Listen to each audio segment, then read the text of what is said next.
Autor de clássicos da literatura brasileira, como Memórias Póstumas de Brás Cubas e Dom Casmurro, Joaquim Maria Machado de Assis ficou conhecido como o Bruxo do Cosme Velho. Ele é o autor homenageado pela ocupação em cartaz no Itaú Cultural, em São Paulo. A ocasião marca também o relançamento da obra do escritor pela editora Todavia. E o Entre Linhas foi conhecer a ocupação, que tem entre seus destaques celebrar a negritude de Machado de Assis.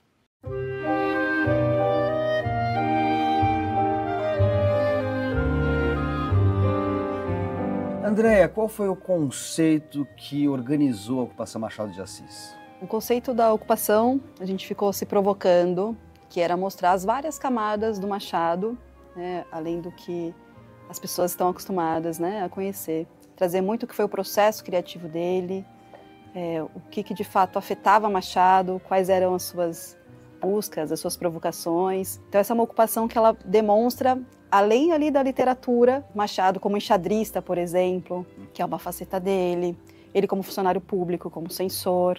Nosso objetivo foi mostrar de maneira não cronológica as várias faces, quem são esses vários Machados. Do ponto de vista da expografia, que tipo de material a gente tem aqui? A gente quis brincar logo na entrada, como ela não é cronológica, das pessoas também escolherem que narrativa elas querem começar, por onde elas começam. Pode começar pela morte dele, o Rio de Janeiro da época dele, como pode começar por, enfim, os primeiros livros. Exato. Né? Então, cronologicamente, as coisas se cruzam. Se cruzam o tempo todo.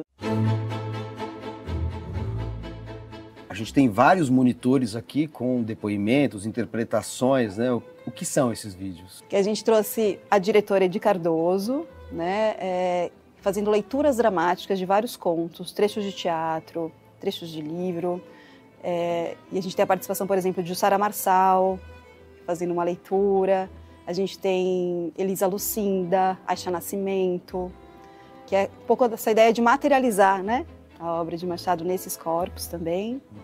A gente tem um outro material audiovisual, que a gente faz uma provocação de quem é Machado além da prova.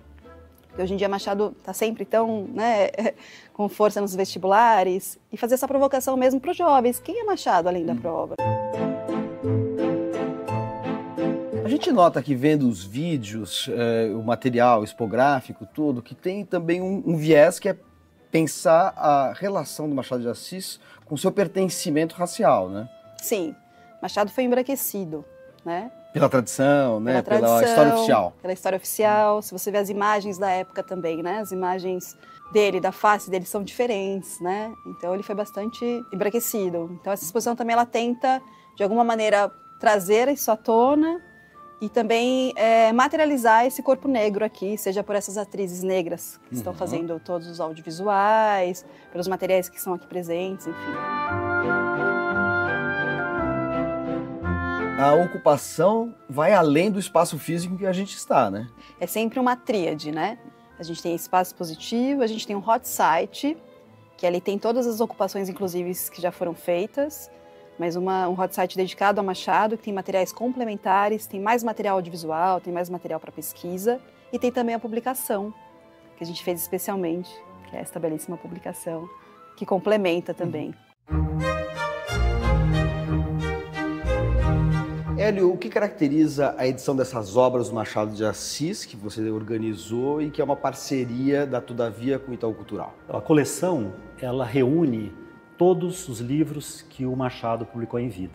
Então, o Machado tem uma obra vasta, que boa parte dela foi publicada na imprensa, em jornais e revistas, inclusive os romances, vários deles foram publicados em partes, né, em capítulos ou em folhetim. E o Machado recolheu, né, parte dessa obra, dos contos, por exemplo, e recolheu em livro. Né, e publicou 25 livros, né, autorais, com o nome Machado de Assis na capa, né, desde 1861, um Desencantos, que é o livro de estreia, até 1908, que é o Memorial de Aires. E em termos de aparatos críticos, o que as edições trazem? A ideia é situar esse livro no conjunto dos escritos do Machado, em relação a outras obras do período, em relação à própria trajetória do Machado, né? Enfim, do homem Machado de Assis, e apresentar também um pouco de como esses livros foram recebidos, né, no primeiro momento em que eles saíram.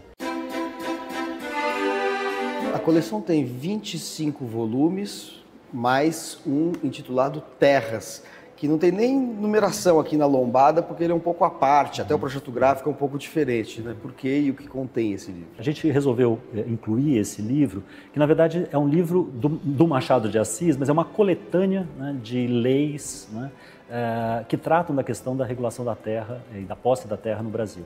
Então, o que a gente quis destacar, quer dizer, como Machado, como servidor público, né, teve ali atento a questões cruciais do Brasil, né, que é a questão da posse da terra e a questão do trabalho. Como é que é o tratamento gráfico desses livros? Eles estão disponíveis numa caixa, mas essa caixa tem uma tiragem limitada. Depois eles vão ser vendidos separadamente, é isso? Ela está sendo lançada agora, a coleção numa caixa, né? Parte do Itaú Cultural, né? da tiragem do Itaú Cultural. Eles vão colocar, inclusive, em bibliotecas públicas, né? E uma parte está sendo comercializada pela Todavia. E a ideia é que, a partir do próximo ano, os livros sejam disponibilizados separadamente. Projeto gráfico, né, a gente tem as capas, né, dos livros, tem cores diferentes em função do gênero a que aquele livro pertence. Então, os livros de poesia, né, de poemas, têm uma cor, os de teatro outra cor, contos, romances, e as miscelâneas também têm aqueles livros que são Páginas Recolhidas e Relíquias de Casa Velha, que são livros lá, né, já de final, digamos assim, da trajetória do Machado, que contém textos de vários gêneros, né, teatro, poesia, contos, eles também têm uma cor específica. E tem uma questão muito interessante também do ponto de vista gráfico, né, que você tocou nesse assunto, é que foi desenvolvida por essa coleção uma família tipográfica, né? Teve um artista gráfico chamado Marconi Lima, que é uma referência na produção gráfica. Ele construiu uma tipografia a partir da pesquisa dos livros do século XIX, início do XX, né? Então ele fez um estudo sobre essa tipografia e produziu, né, criou uma letra chamada Machado Serifada, que é a letra com a qual é publicada a coleção.